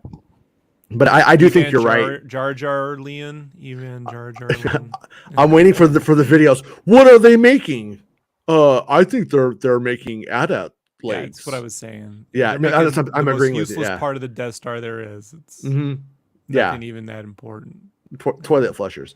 Like you said, Kieran says, "Wow, episode 8, cutting between Mon Mothma, Luthen Saw." We read that one, and then the Tales of the Jedi is slow but interesting content to fill in between the movies and Clone Wars. Yeah, that's how I feel about it too. Like, I'm glad I saw it. I'm glad that it exists. Tyrant says Perrin seems like the type of dude that asks Mon for a menage a trois every chance he gets, despite being told it definitely isn't happening, but then plays it off like he was joking. You know what, Tyrant? That's a personal story. That sounds like an experience speaking. Oh, look. Whoa. Sorry, I had to go. You got so excited at menage a trois. I felt called out. No, he doesn't know what that means. Yeah, it's French. Listen, I'm fucking American, all right. And if we're doing anything with 3 people, it's going to be American style. You understand? Red, white, and blue. Blitz on Nintendo 64. What? I'm gonna take my bull that asshole. Asatru says, how I watch Star Wars on YouTube, watching this show the end. Oh, thank you, Asatru. I appreciate it. And by the way, check out Asatru's show. Love the Asatru. I love Asatru, but my son is an Asatru fan. Kieran says, no. He's one of those younger kids I can tolerate. Like, I like him. Yeah. I believe in the future. Yeah. Tales of the Jedi episode was epic or anything, but it felt a little twist in the stories for Ahsoka and Dooku especially. Yeah, I mean, like what it's weird. I'm kind of torn. Like, I feel like it was slow at times, but then I kind of like that you see Dooku contemplating what he's going to do, because we always just see Dooku as this decisive witch. You know what I mean? He's just like, right in the thing. He's like, I'm gonna do this, and he's as an idealist, he's not this, and then you just see him like being radical the whole time. And but you see him sort of like going like, oh god, there's consequences to what I'm about to do. But he deletes that shit from the archives. I saw it. Best Ben, how's it going, dude? The only opinions I take seriously regarding Star Wars are those of my friends. That's my bubble, I suppose. You guys are an extension to that. I love hearing your opinions. Same. Except for Arya, who's everything like Michael Bay this, Michael Bay that. No. Hey, the only Arya. person I really can't stand on this show is James, so we're doing all right. Love you, James. Arya, I just saw your message before the show, and I hope everything's going okay, considering. I hope you're doing well. I hope we're able to enjoy tonight. Arya says, episode 8 was fucking awesome, and hey, Andy Serkis, right? I know. I called you out because you mentioned that a few times. You're like, what about Andy Serkis? And I was like, I don't know, man. Stop asking me that, Arya. But it was nice it happened. Robert St. Clair, Marva should be having a smoke and heading to the casino, right? Yeah. Playing bridge.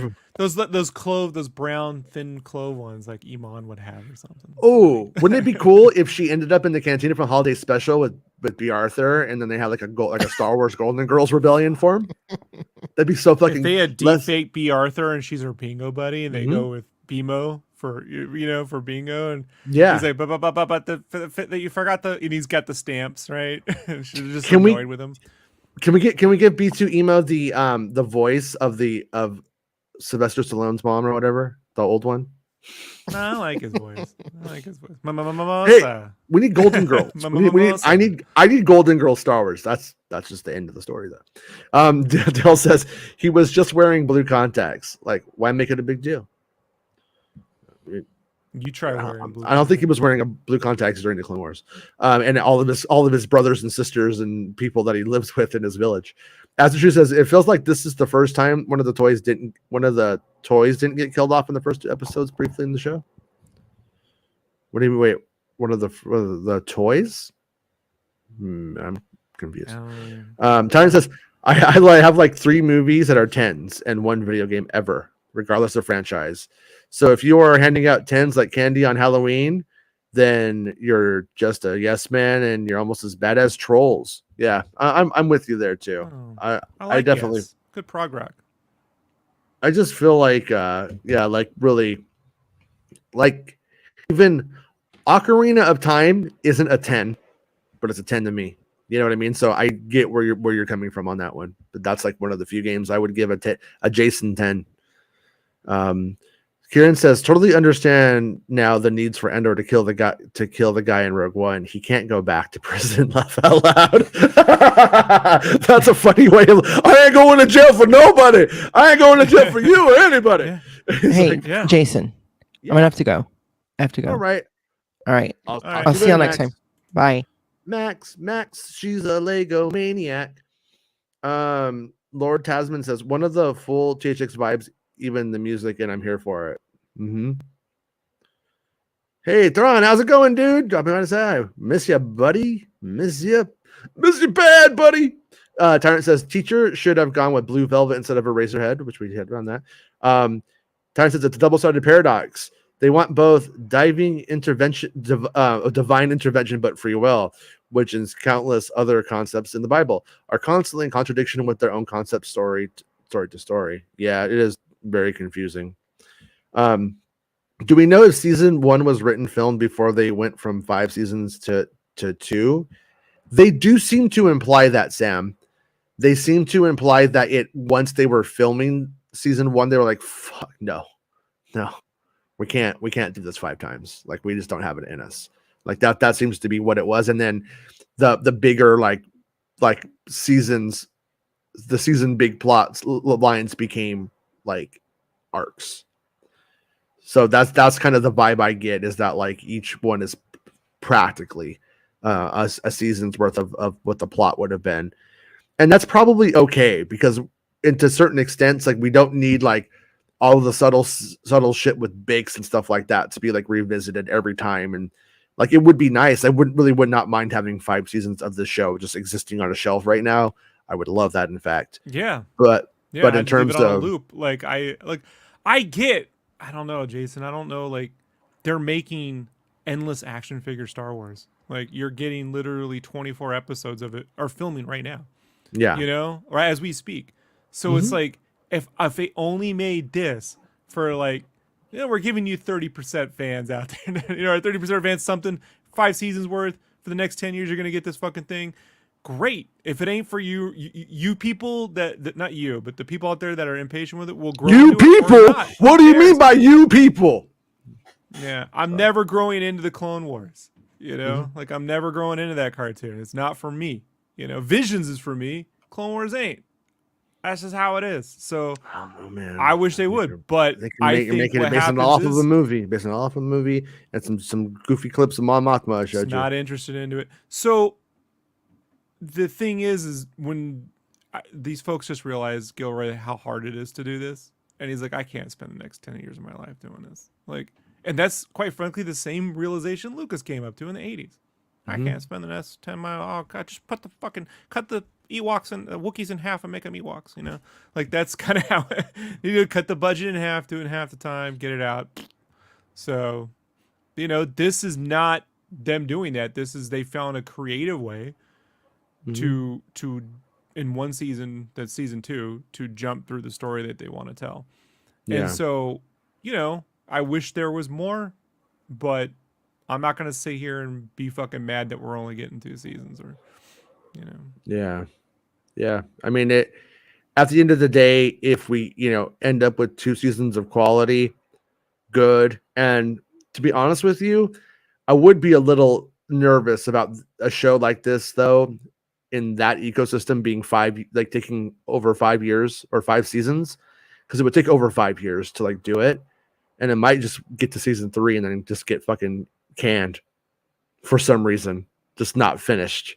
And then I'd have to go read a fucking comic book to figure out what happened. And no, I don't want to do that. You know what I mean? So in a way, I'm kind of glad that it's gonna be what it is, because I know at least it will be complete. Right.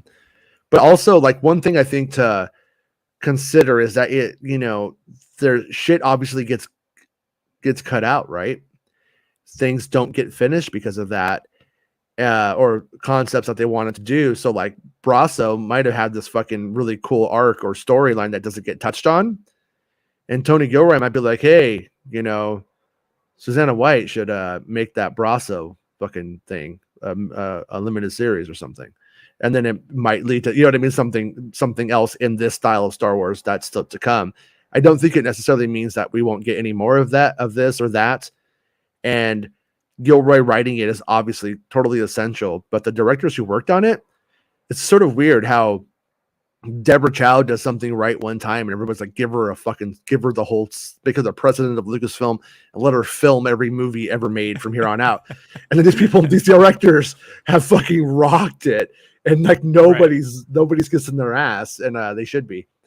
But once again, they also didn't end up on an Empire magazine cover. The marketing for this has been extremely low key.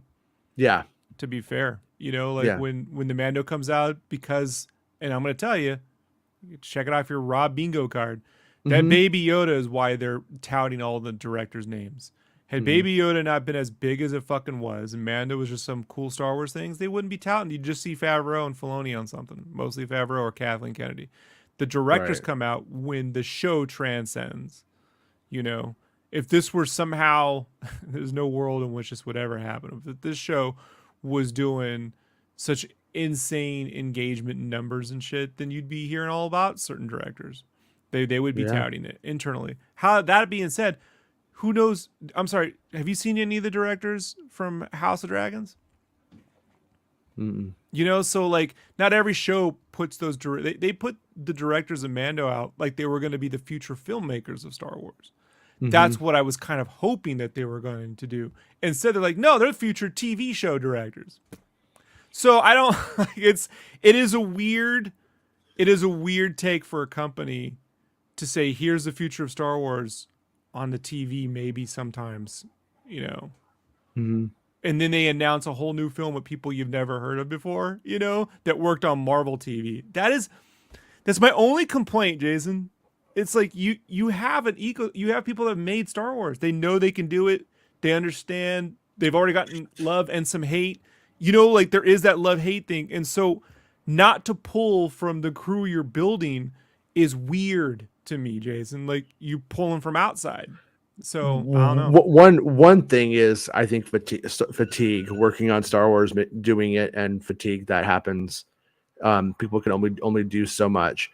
But I haven't seen the documentary that the director on the Lindelof piece made, or the Marvel show she made, so I'm not exactly qualified. But if you told me on paper this person won Emmys or Oscars, they make documentaries and film Marvel shows, I'd be like, that's like a Lucasfilm person to me. Documentaries. I know. And I hear. you know what I mean? I hear what you're saying. I So- have no problem with their credentials. The weirdness for me is if you're building a bunch of TV shows where you can develop also, a relationship, and then you don't fair use enough. that talent cinematically. You use Taika, the guy who made but movies before Star Wars. It's just weird. But for instance, in this instance, when that deal was signed, this stuff wasn't done yet. This stuff wasn't edited together. There wasn't a verdict yet. You know what I mean? Like on what I'm we're not talking saying about right Andor, now. though. But I'm Yeah. Andor, But I'm you know. Yeah, I truly. Or who directed Boba Fett episode 2? The Susan was it no? Who directed? Bryce Dallas Howard. No. It was another female director. She was really great on episode 2 of Mando, the train sequence. Mm-hmm. That was, that had to. I don't know. Like, there's just so many other people. It's just weird. It's weird, Jason. I've put in my weird category of not utilizing the talent you have available to you, and instead bringing more people in that you don't know which way they're gonna go. But then by that same metric, for you love Deborah Chow's Star Wars, and then you hated Deborah Chow's series. So it's like it's always a hard one. Sure, you know what I mean? There's no guarantee that the last thing you did is gonna determine the next great thing that you do. Although my problem with Kenobi, lies in the Joby Harold efforts more than anything else. And the cinematography is I don't know, not man. good. I don't know. I think the Kenobi story is great. I just don't think the execution of the look was for me. Yeah. So I don't have a Joby Harold problem as much as I either have Deborah Chow's limited vision or their inability to allow Deborah Chow to execute a vision. I don't know which it was though. I could only guess. Steph Green. Thank you, Tasman. Thank you. I knew there was an S in there. Tazelraff. White. S with a. It's Susan White, Steph Green. A lot of S names with. They all sound like Clue characters, don't they, Jason? I have a weird mind. I admit it. So yeah, whatever. Wait, where's it at? Nick was telling me, Mon Mothma wants to party all the time, and I was like, I love it. I do love it, but I gotta say, in my rock opera that I am writing, which I can't do that one because that's just a parody song. It has to be original. But Mon Mothma does not party. She's a bit of a Karen, and Perrin is fucking over it because Perrin is ready to roll. Perrin is the one who wants to party. So who is the Rick James in that video? Perrin is the Eddie Murphy, right? Yeah. And he's like, Perrin is Eddie Murphy singing, and then he looks back. Who's the Rick James? Because it ain't Mon Mothma. It's Tay. Tay with the fucking dreads. All right. Yeah. I don't know what are those? Are those dreads? What does Rick James have? Braids? I don't know. But bro, I don't know. Thundercat as Rick James. How's that? That's Star Wars now. Rick James operates on a level I will never be able to attain. He's Jabba gets it. Sometimes you just got to chain a lady to a radiator or your dace. You know what I mean? That's you think Rick James and Jabba the Hutt is sitting on their couch with muddy shoes, kicking him. What's up, your cow, bitch? Yeah. This Coruscant, you wealthy. All right. He's fucking up all their nice shit. While we have one foot in the Dave Chappelle show and one foot in Star Wars, who's Prince in Star Wars? Oh, with the pancakes? That's Luthen. Luthen would show up with pancakes and beat your ass. Yeah. You think he's nobody to beat your ass at basketball? Yeah. Luthen can play basketball really well. Yeah.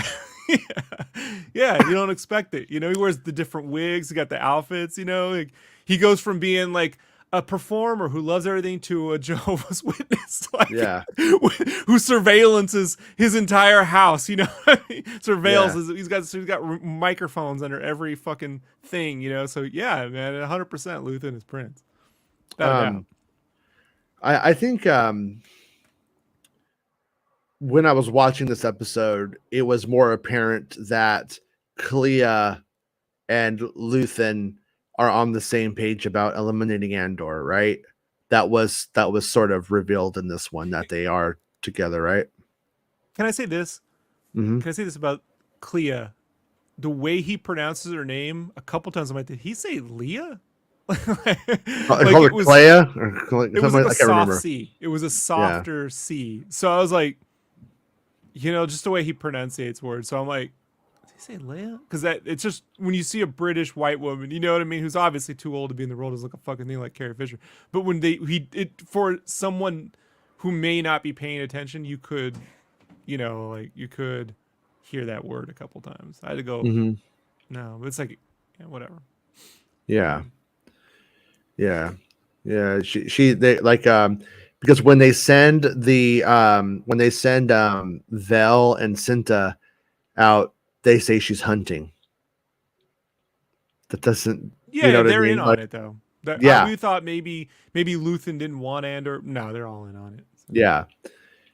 When she says she's hunting, that's very clear exactly what is going on there. And I'm kind of wondering if Bix is in trouble, not only from the Empire, but from them, or are they going to extract Bix in the end? Because I'm thinking that might be Bix's savior, is those two women that aren't is hardcore as Clea necessarily, and they're going to see the shit hitting the fan, and I think they're going to be like, let's take Bix with us, because that's what I would do. Or if you wanted to draw at Andor, that's the way to do it. Also, she's good bait, yeah. But Andor's in prison. Big spade. Big spade. Oh man, big spade. I'm into it. I'm into big spade. Speed baiting. Yes. That didn't sound right, but know what I mean. It sounds weird. But yeah. But yeah, I mean I don't know. Do we kind of, I think we might have hit on kind of everything from the episode, yeah? You have any other thoughts on it? Any other thoughts? Anything that stood out? Anything weird? Oh, none of you were able to guess the planets. Yeah. No, they don't. They're not doing that typical Star Wars when we mention something, which means it's the next one. I would say this when who's the Imperial Lady Gaga, right? Mm-hmm. Dedra. Yeah, Dedra's giving that briefing, and Colonel Sanders is just fucking. He don't want to hear it from her. He's like, I don't want to have to fucking hear this shit. And then like, the dude from Game of Thrones has to like qualify everything so he'll pay attention. Mm-hmm. Like, and she just has to keep powering through. Man, dude, I feel like I've watched some female artists, women, female, what, I don't know how to fuck. I've watched some girl artists, whatever, women artists, and women, the owner of the company, because he was from South Africa and he had like a plantation like fucking mentality, not want to hear it from, and so like the art director would have to then qualify their opinion to him, in a way. So then he would, and I just go, man, when you say it sounds good. Yeah. No, that kind of thing. So it really is important. Jedi Mike says so. Makes sense to me. Which, if you're literally like a rebellion fan, you should be like, yeah, fucking ignore her. Like, yeah. I don't know what lesson you're supposed to learn there in a way, right? You're like, yeah, if he would just fucking ignore her, then the rebellions would have won 10 times faster. But but whatever. I thought that was a great scene though. That was a really good. Yeah, Bix, and what I found interesting about the scene, I don't really think it's a thing, but there's people who think that Dedra has like some ulterior motive, that she might like work for Luthen, like that theory and stuff. Yeah, kind of interesting. Well, she still pulls Bix in. Bix is who they know. It still lines up though. It does still line up. I did do that. I did think that. I'm like, look, if this is the greatest long con or inside this, it would work. It works. It works brilliantly. Work, yeah. It works one dimensionally as well. She's just someone who's, You know, like that would explain. Like if you what I hate it would explain as if there's a plot hole. There isn't. I'm just saying, her turning down Kalinowski. I forget his serial. Kyla just reminds me of Kalinowski. He Serial she Karn? keeps turning him Serial Karn. When she keeps turning down Karn, it would be like you could recognize this guy could fuck up my shit if he's too much into this. You know what I mean? Like this guy's a little too. He's really doing the work, and I need to be perceived as the person who's doing the work. I can't also be having someone who's doing work and checking my shit out too. Because if Andor is someone that you're technically in favor of, a guy who's out there to kill him can unravel Luthen and everything else. Like that's what I took away. If that's possible, that's a way it could go. You know. I also had another idea too just now. She tells Serial Karn if he searches for Cassian Andor one more time on Space Google, someone else is going to pick up the phone and call him in, and it won't be her. Tyrant, it wasn't just me. Check it out though. I watched my art director throw a chair at this guy.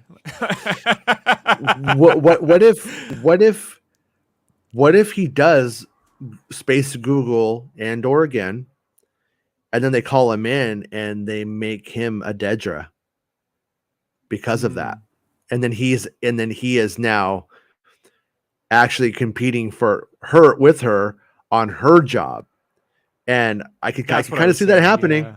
I could kind of see that happening. Yeah, if it goes that way, I could see them teaming up, but also the show's not very cute.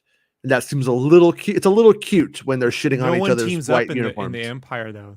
We've already seen they're constantly nipping at each other's, Or they would team up to take one down and then fight one another. It would be the concept, right? If anything, rule of two. Right. Sith Lord. What makes me think that she has nothing to do with Luthen is that Yvarn, the weird looking dude. Young, yeah, that Young is there too. I don't see that guy working with her. I think we've already seen this clip in the trailer, so it's like, and that was it. That was the other thing is that's where my brain was going. I was imagining a scenario where Serial picks up the Space Google, puts in Andor, gets called in the office. You motherfucker! All right, here's your chance. We're making you one of us. Fuck this up, and you're dead. He gets promoted. He goes. He finds a lead on Andor, but he has to take it to Young. He answers to Young. Young is a spy. Young runs to Luthen, says, "Hey, Andor's in fucking prison, bro." And then now we have a path. That's something I could kind of see going down. Yeah. So that's where my head's at about next episode. That's my theory about what could happen next time. But my theories are always wrong. So, and getting it wrong is why people get frustrated and give me the spoilers sometimes. So thank God I'm an idiot. Jedi Mike says Cyril may want to force the Empire's hand. That's true. Matt Risman says interview with the actress playing Dedra about her asking Gilroy if her character has one of those arcs where they aren't really bad and redeemed, etc. And his answer was no. Be very bad. Yeah. But if she does, he would still say that. Otherwise, it would be telegraphed. Yeah. But I do think she is just bad. I do think they are showing us why the Empire exists. You would inadvertently be making a story, but you know what? The Empire's just full of good people. You know what? The January 6th writers, they're a bunch of good people there. Good people on both sides. Good people on both sides. No, fuck you. You are on the side of evil. You are bad. Bad. And so I don't think that's where it's gonna go personally. I think she is evil. And but also we got to entertain all theories and be on the lookout for it, right? I mean, see what might happen, where it might go. We have to entertain all theories. Well, all credible theories, not like, I think she's Darth Vader's girlfriend, and that they're gonna have a space baby, and that will be episode 10, 11, 12 when they grow up. She's the mole because she has a mole, and the mole's telling me she's the mole. Like, stop with the mole thing. Oh fuck, dude, that's symbolism, bro. That's Hux's mom, dude. You gotta be Hux. curling some R weights. You gotta be curling while you're doing it. Always shit, be dude. curling. That's fucking symbolism, Hux's bro. mom, bro. Hux's mom, dude. Gains. Episode 8, always for gains. Like, all right, man, chill out with that. Jedi Mike says Dedra as bad as those Handmaid's Tales, fictionally repressive, super evil nuns. Yeah, I like that show, but I can't watch it today. It's too fucking too close to the tipping points at times. You want to give yourself a panic attack? Go watch that show. Yeah, that's why I'm like, I'm gonna watch this when I just feel good about things. Matt Risman's. Yeah, I do agree. I think the prison planet is young Sector, and he's going to let Luthen know Andor is there, and then Luthen helps him escape in his lightsaber ship. Yeah, but also we do know from that moment, where he slams the thing down, that Cassian's going to start the riot. So I think other people will escape too. And I mean, obviously we know Melshi will escape. Melshi's going to get out with them.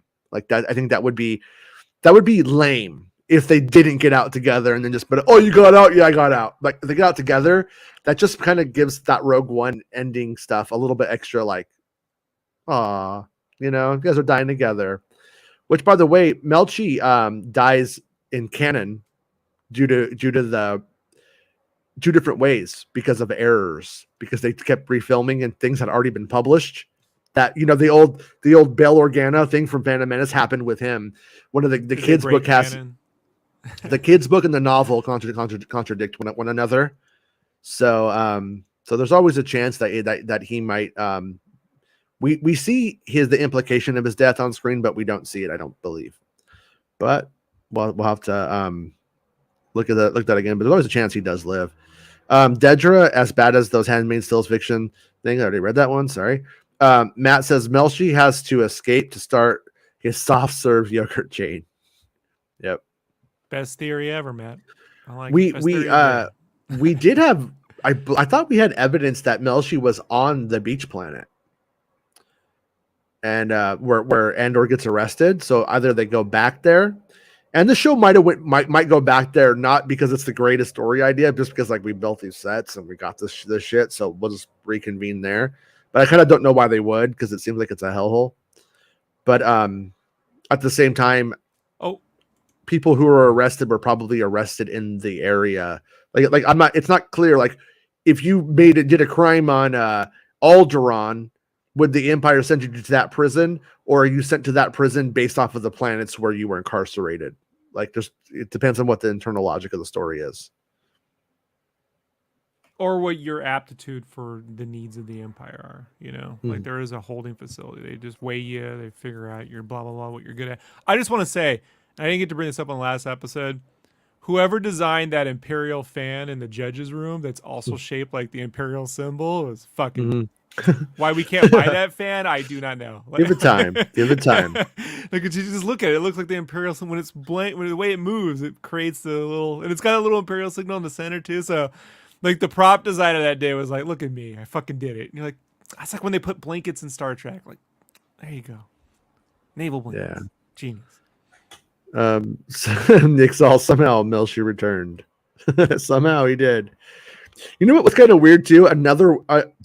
This is my another criticism I have, just because I don't think it's just fair just to suck its dick the whole time. Like I said, they're like, "This is Melshi." They like say that, and then they cut to the wrong guy, and then it goes over to him and he talks. I'm like, is that really what you intended? It is sort of weird. Yeah, it's a little bit of an editing. Yeah, it's a little bit of. It could have just been the way the coverage worked out too, or just an oversight. Yeah, sometimes. Yeah, an oversight. Yeah, Risman saying the fan had the imp cog in the center. I want it. But and Nick says yes, Rob. Yes. Yeah. But anyways, see that prop designer. I see you. Yeah. Yeah. I'm curious if you start watching Tales of the Jedi and you don't like it, just stop. You don't have to watch it for the show. I don't know. I don't think there's like a lot to say about that stuff, but I think you actually might enjoy it, surprisingly.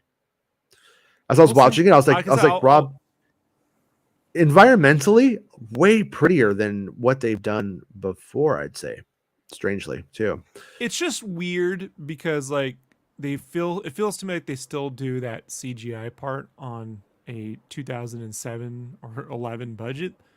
And when you look at the CGI being done like, for the Star Trek world cartoon, you're like, Yeah. what? They have the tech. It's just like This they're just reusing. no, I feel like they're just reusing resources. No. This isn't. It's not. It's actually different. This feels. I'm not going to say it's a CGI movie good. It's fucking close. You know what I mean? Way closer than it doesn't look like Clone Wars. But there is one scene though where there's walking and they walk like the Clone Wars style, and I'm like, Clone Wars had a problem with walking originally. They had a problem with the rigs or something that they solved later on. But I saw this one shot. I was like, oh, but for the most part, it's not a problem. It's shot much better. Filoni's learned a lot. I think it might be the directors and Filoni just kind of like nailing the best way to do with what they have. But anyways, yeah, I'm gonna probably watch it with the kids because the kids still haven't seen it. So hopefully I'll feel less burdened by the fact that I just had this really heavy rad episode of Andor with some scoops from me and Bespin confirmed. That was also took me out of it. Like I was saying last night, I was like so excited that I saw Andy Serkis that I was like, it kind of like my uncle was over last night. He's like talking to me for the first 20 minutes of it. And then Andy Serkis shows up and I'm like, fuck, like, I just want to get into the episode. But Max and James are waiting for me. I can't just like go back and then start it over or something, So, but anyways, we'll be back tomorrow at 1 p.m. Pacific Standard Time, talking about the day's Star Wars news and whatever else is broke and any other thoughts we have on this episode. Make sure you like the videos and you can leave comments and we'll try to get to them if they pertain to like if they're not just like I agree or something, but it's like something that like we should hit on. Then I'll try to get to it and remember to do so. As a True says, has Luke seen the Lego Star Wars DLC trailer? What's he think? I haven't shown him yet. We talked about it yesterday, but he's building his Lego thing right now. And also watched half of Barbarian last night, and before Andor was loving it. That movie is on HBO. Fucking that shit's good. I need to finish it, but Luke got too scared. He was building Legos. He's like, I can't see what's going on in this, but it's freaking me out, Dad. And I was like, okay, so I turned it off. But we'll be back tomorrow. Thanks to everybody for hanging out with us, liking the video, being channel members like Mike and Tyrant and stuff like that. I appreciate the support and all that stuff and everybody's kindness, and especially you, Rob. I don't know why you're a channel member. You're one person who shouldn't be, but thank you. And I think you just want to hold it over my head and say, I work for you. I pay you. How do I say it? I pay you to be here. No. Very imperial. Look, it's very Gilray, Yeah, you're not wrong. Yeah. But all right, we'll be back tomorrow. Everybody have a good night, and we'll see everybody later when I hit end. Here we go. The end of the show. Come on, let's go. Hey! It's the end of the show. Come on, let's go. Hey! It's the end of the show. Come on, let's go. Hey! You know you should go. Come on, let's go. It's not about spaceships.